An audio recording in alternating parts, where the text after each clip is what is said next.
It's been almost 9 years since they first stepped on Iraqi soil, and a lot of lives have been transformed by the battlefield, including that of this man. Oh, we're going to turn around. Meet Captain Scotty Smiley. He's a father of two. Oh, we're turning around. An author.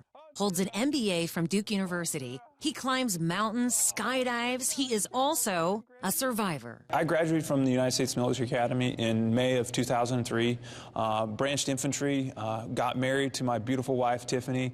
Who you've known for years. Who I've known for years. Met in 6th grade, went through all of junior high, high school together, and then dated our senior year, and then he went to New York, the military academy, and I was still in Washington State, and I broke up with him for a little bit.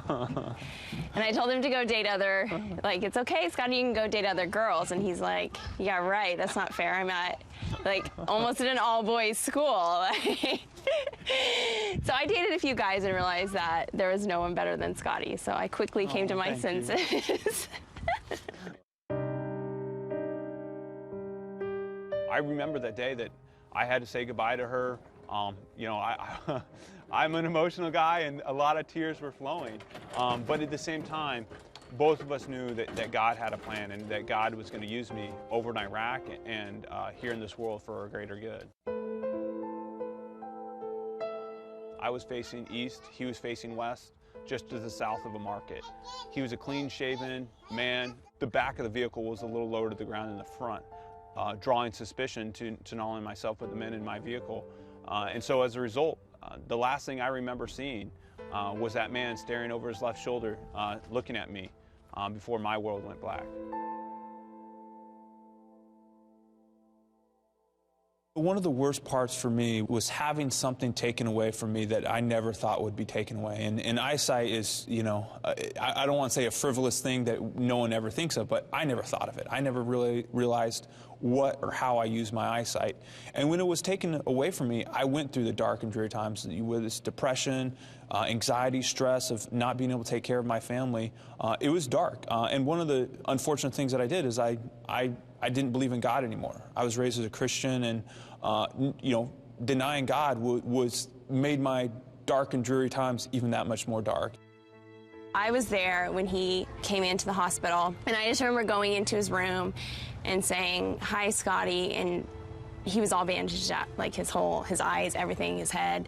And I just said, "Hi, Scotty," and he said, "Hi, Tiff," and I'm like, okay, he's still, he knows who I am, and it definitely wasn't the homecoming that I ever wanted, and that was probably the hardest part for me because I had always envisioned, them coming home, this big celebration, and it's a happy time, and this wasn't a happy time. This was a struggle.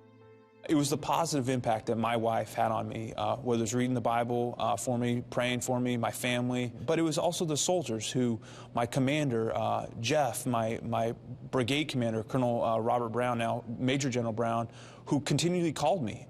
And I felt like, wow, people still love me, people still care for me, that my life is not over. And again, it was for asking for forgiveness.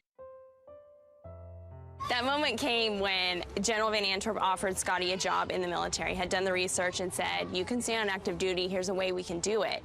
And Scotty started working out and getting back into shape and I can do this. What is it that compels you to still serve? You're in a different arena now. You're not in the theater of war. Right now, I'm a company commander of the Warrior Transition Unit, and we assist soldiers in their recovery and rehabilitation.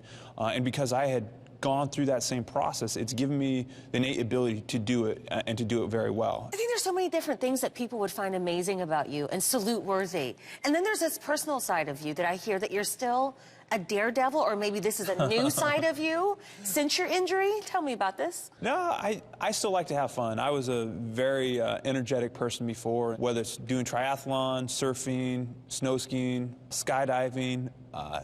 They're fun things to do, and there's certain things I just didn't want to give up.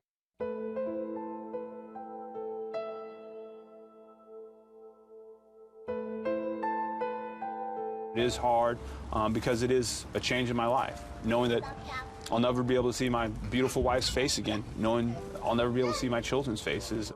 And it's difficult to talk about, but at the same time, God's using the challenges that both my wife and I have been through for a greater good.